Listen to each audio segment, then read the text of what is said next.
Madam வாழ்த்துக்கள். அண்ணா பல்கலைக்கழக மாணவியினுடைய பாலியல் பலாத்கார வழக்கில் அதிகபட்ச தண்டனையை நீங்கள் பெற்றுக் கொடுத்துருக்கீங்க. பொதுவாக நீங்கள் வந்து குற்றவியல் தொடர்புத்துறையில் ஒரு உதவி இயக்குனராக இருக்கீங்க. இந்த வழக்கில் ஒரு அரசு சிறப்பு வழக்கறிஞராக எப்படி நியமிக்கப்பட்டீங்க? இதனோட பின்னணி என்ன மேடம்? கண்டிப்பாக சொல்கிறேன் சார்.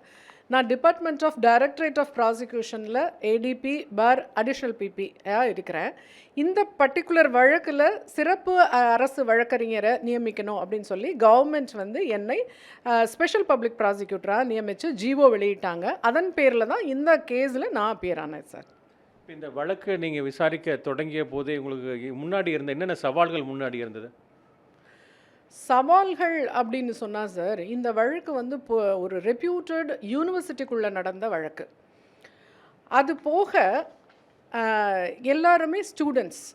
அந்த ஸ்டூடெண்ட்ஸை வந்து அவங்களுடைய பெயர் வெளியே வரக்கூடாது. நிறைய பேர் ஸ்டூடெண்ட்ஸ். ஸோ அவங்களுடைய பெயர் வெளியே வரக்கூடாது, அவங்களுடைய ஐடென்டிட்டி எதுவும் வெளியே வரக்கூடாது. அது தவிர அவங்களுக்கு ஒரு கான்ஃபிடென்ஸ் கொடுக்கணும் நம்ம.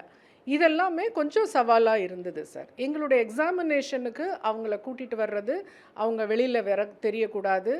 இதெல்லாமே கொஞ்சம் சவாலாக இருந்தது சார் எங்களுக்கு. மற்றபடி சவால் அப்படின்னா, நாங்கள் வந்து ஸ்பெஷல் இன்வெஸ்டிகேஷன் டீமுடைய புலன் விசாரணை ரொம்ப தெளிவாக இருந்ததுனால நாங்கள் கவனத்தோடு நடத்தினோம். அதில் சவால் அப்படின்னு சொல்கிறதுக்கு ஒன்றும் இல்லை. இந்த வழக்கை பொறுத்தளவுக்கு 3 ஐபிஎஸ் அதிகாரிகளை நியமித்து சென்னை உயர்நீதிமன்றம் ஒரு அடுக்கடுக்கான சில உத்தரவுகளை பிறப்பித்திருந்தார்கள். அந்த உத்தரவுகள்லாம் முழுமையாக பின்பற்றப்பட்டதான் இந்த வழக்கு விசாரணை என்பது முழுமையாக நடைபெற்றதா? கண்டிப்பாக சார். மாண்புமிகு உயர்நீதிமன்றம் என்னெல்லாம் டைரக்ஷன்ஸ் கொடுத்துருந்தாங்களோ, இந்த புலன் விசாரணை எப்படி தெளிவாக கண்டக்ட் பண்ணணும் அப்படின்னு அவங்க ஒரு டைரக்ஷன்ஸ் கொடுத்துருந்தாங்களோ, அந்த டைரக்ஷன்ஸ் படி தான் இந்த எஸ்ஐடி டீம் வந்து புலன் விசாரணையை நடத்தியிருந்தாங்க. குறிப்பாக அந்த பெண்ணுடைய டிக்னிட்டிக்கு எந்த பாதகமும் நிகழாத வகையில் இந்த இன்வெஸ்டிகேஷன் டீம் இருக்கணுன்றதில் மாண்புமிகு உயர்நீதிமன்ற நீதியரசர் ரொம்ப கவனமாக டைரக்ஷன்ஸ் கொடுத்துருந்தாங்க. அதுபடி தான் இதை வந்து ஃபாலோ பண்ணியிருந்தாங்க சார். இப்போ இந்த வழக்கை பொறுத்தளவுக்கு பிஎன்எஸ்னுடைய அந்த 64 உட்பிரிவு 1 கீழே தான் அதிகபட்ச தண்டனையாக ஆயுள் தண்டனை வழங்கப்பட்டிருக்கு. அதில் 30 ஆண்டுகளுக்கு குறையாமல் எந்த ஒரு ரெமிஷனும் கொடுக்கக்கூடாதுன்னு சொல்லியிருக்காங்க. இதனுடைய விவரம் என்ன மேடம்? ஆமாம் சார். இதில் 11 குற்றச்சாட்டுகளுக்கும் தனித்தனியாக அந்தந்த குற்றச்சாட்டுகளுக்கு எது மேக்ஸிமம் பனிஷ்மெண்ட்டோ அதை கொடுத்தாங்க. 4 of Tamil Nadu prohibition of harassment of women ஆக்டை கிளப் பண்ணி அதுக்குரிய தண்டனையை கிளப் பண்ணி கொடுத்துட்டாங்க. இதில் அதிகபட்ச தண்டனை நீங்கள் சொன்ன 64(1) பிஎன்எஸ்க்குரிய தண்டனை தான். அது அவருக்கு ஆயுள் தண்டனை. 30 வருடங்களுக்கு அவர் வந்து ரெமிஷன் கேட்க முடியாது. முழு ஆயுள் தண்டனை அவர் அனுபவிக்கணும். வேறு சலுகைகள் எதுவும் 30 ஆண்டு காலம் வரை அவர் கேட்க முடியாது அப்படின்னு தெளிவாக தீர்ப்பில் கொடுத்துருக்குறாங்க சார். இந்த வழக்கில் விசாரணையின் போது அந்த குற்றம் சாட்டப்பட்ட தற்போது குற்றவாளியாக இருக்கக்கூடிய அந்த ஞானசேகரனுக்கு ஒரு ஈக்குவல் ஆப்பர்ச்சுனிட்டி கொடுக்கப்பட்டதா? கண்டிப்பாக சார். அவங்க வந்து இந்த மகிழா நீதிமன்றத்தில் அவங்க நீதி அரசின்னு தான் சொல்லணும். ஈக்குவல் ஆப்பர்ச்சுனிட்டி 2 பேருக்கும் கொடுத்தாங்க. அதை தாண்டி அவங்களுக்கு என்னென்ன, அதாவது குறுக்கு விசாரணை வந்து ரொம்ப லென்த்தியாக பண்ணாங்க. ஒவ்வொரு சாட்சியுமே குறுக்கு விசாரணை வந்து ரொம்ப நீளமாக தான் பண்ணாங்க. எக்ஸாம்பிள் சொல்லணும்னா, இன்வெஸ்டிகேட்டிங் ஆஃபீஸர் 1 வாரம் குறுக்கு விசாரணை செய்யப்பட்டார். அந்த அளவு போதுமான கால அவகாசம் அவங்களுக்கு கொடுக்கப்பட்டது. ஆடி ஆல்ட்ரம் பாட்டம் நாங்கள் சொல்லுவோம். அதர் சைடை கேட்காம அறகுறையாக முடிவு பண்ணக்கூடாது அப்படின்னு அந்த லீகல் மேக்ஸிமுடைய அர்த்தம். அந்த மாதிரி மிக தெளிவாக 2 சைடும் அப்படியே ஒரு தராசு போல் இந்த நீதிமன்றத்தில் வழக்கை நடத்தினாங்க சார். அந்த குற்றவாளி ஞானசேகரன் தரப்பில் அவங்க சாட்சிகள் யாரெல்லாம் விசாரிக்கப்பட்டாங்க மேடம்? அதை சொல்லணும் சார். இப்போ 29 சாட்சிகள் அப்படின்னு நம்ம சொன்னோம் இல்லையா, அதில் 28 சாட்சிகள் வந்து அரசு தரப்பு சாட்சிகள். 29வது சாட்சி யார் அப்படின்னு சொன்னால், ஞானசேகரன் தரப்பில் கொண்டு வரப்பட்ட டிஃபென்ஸ் விட்னஸ். அது ஞானசேகரனுடைய மனைவி. அவங்களே நீதிமன்றத்தில் வந்து சாட்சி சொன்னாங்க. அதில் முக்கியமான பாயிண்ட் அந்த விட்னஸ் சொல்ல வந்தது என்ன அப்படின்னு சொன்னால், அலிபி. அதாவது நான் அந்த இடத்துல இல்லை அப்படின்னு சொல்லக்கூடிய alibi. It was shattered by the prosecution அப்படி தான் சொல்லணும் சார். அதில் எந்த ப்ரூஃபும் இல்லை, எந்த எவிடன்ஸும் இல்லைன்னு it was shattered by the prosecution. இந்த வழக்கில் ஒரு முக்கியமான அம்சம் அந்த காலகட்டத்தில் யார் அந்த சார் அப்படிங்கிற கேள்வி தான் ஒரு பிரதானமாக இருந்துச்சு.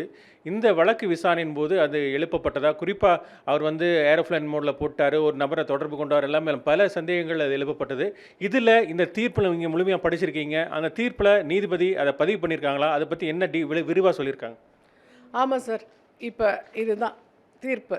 அதாவது 208 பக்க தீர்ப்பை வந்து நீதிபதி வந்து வெளியிட்டிருக்காங்க சார். அதில் தீர்ப்பை நான் படித்தேன்.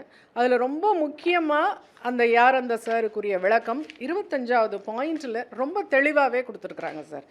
அதில் is there any other accused involved in this case அப்படின்றதையே ஒரு டைட்டிலாக வச்சுட்டு அவங்க என்ன சொல்கிறாங்க அப்படின்னு சொன்னால், இதை வந்து நான் தெளிவுபடுத்தலைன்னா இந்த ஜட்ஜ்மெண்ட்டே பூரணம் பெறாது அப்படின்னு அவங்க அந்த ஜட்ஜ்மெண்ட்லேயே எழுதுகிறாங்க சார். எழுதிட்டு அவங்க அரசு தரப்பில் என்னென்ன அறிவியல் பூர்வமான எவிடன்சஸ் எல்லாம் நாங்கள் கொடுத்தோமோ அதெல்லாத்தையும் அவங்க திரும்ப அனலைஸ் பண்ணி அந்த ஜட்ஜ்மெண்ட்டில் ரொம்ப அழகாக கொண்டு வந்திருக்காங்க சார். இந்த ஏரோப்ளேன் மோடில் போடப்பட்டதை வந்து தடய அறிவியல் துறை தான் ரொம்ப துல்லியமாக பிரிண்ட் அவுட்டே எடுத்து கொண்டு வந்து கோர்ட்டில் போட்டாங்க, ஆவணபூர்வமாக போட்டாங்க. அவங்க அந்த தடய அறிவியல் துறை நிபுணரும் எதிரி தரப்பில் குறுக்கு விசாரணையும் செய்யப்பட்டார் அதில். ஸோ அந்த பர்டிகுலர் சம்பவ காலத்தில் 23ஆம் தேதி அவன் அந்த சம்பவ நேரத்தில் மொபைல் ஃபோனை ஏரோப்ளேன் மோடில் போடப்பட்டிருந்தது மிக தெளிவாக தடய அறிவியல் துறையால் கொண்டு வரப்பட்டது. அந்த எவிடன்ஸை அந்த எக்ஸிபிட்டோட நீதிபதி அவங்களுடைய ஜட்ஜ்மெண்ட்டில் விளக்கி சொல்கிறாங்க. அதற்கடுத்து அவனுடைய செல்ஃபோன் வந்து Airtel cellphone. So nodal officer of Bharti Airtel private limited அவர் நேரடியாக வந்து ஆவண சாட்சியாகவும் கொடுக்குறாரு அண்ட் வாய்மொழி சாட்சியாகவும் கொடுக்குறாரு. அந்த பர்டிகுலர் பீரியடில் சம்பவம் நடந்த காலகட்டத்துக்கு முன்னதாகவே அவனுடைய ஃபோனுக்கு அழைப்பு எதுவும் வரலை. அது முடிஞ்சு நீண்ட நேரம் கழித்தும் அழைப்பு எதுவும் வரல. அதாவது 18:29 மணிக்கு தான் ஒரு காலை ரிசீவ் பண்ணுறான். அதற்கப்புறம் அவனுடைய ஃபோனில் எந்த காலும் கிடையாது. 20:52க்கு மிஸ்டு கால் அலர்ட் வருது. ஒரு மிஸ்டு கால் அலர்ட் எந்த சூழ்நிலையில் வரும்? ஒன்று நாட் ரீச்சபிள், அல்லது ஏரோப்ளேன் மோட், அல்லது ஸ்விட்ச்ட் ஆஃப். இந்த 3 கேட்டகரிக்குள்ளே தான் மிஸ்ட் கால் அலர்ட் வர முடியும். இந்த வழக்கை பொறுத்த வரைக்கும் தடய அறிவியல் துறை ஏரோப்ளேன் மோட் அப்படின்னு தெளிவாக கொடுத்ததுனால இந்த மிஸ்ட் கால் அலர்ட் வந்து அதுக்கு கொராபரேட் ஆகுது. ஸோ இவன் ஏரோப்ளேன் மோடில் போடப்பட்டது மிக தெளிவாக ஆவணபூர்வமாக நிரூபிக்கப்பட்டு விட்டது. இதை ஜட்ஜ்மெண்ட்டில் அவங்க திருப்தியுற்று இதெல்லாம் அனலைஸ் பண்ணி தெளிவாக கொடுத்து வேறு யாருமே இதில் இல்லை அப்படின்னு அவங்க ஒரே பர்சன் தான் அப்படின்றத நீதிமன்றம் திருப்தியுற்று இந்த ஜட்ஜ்மெண்ட்டை கொடுக்குறாங்க.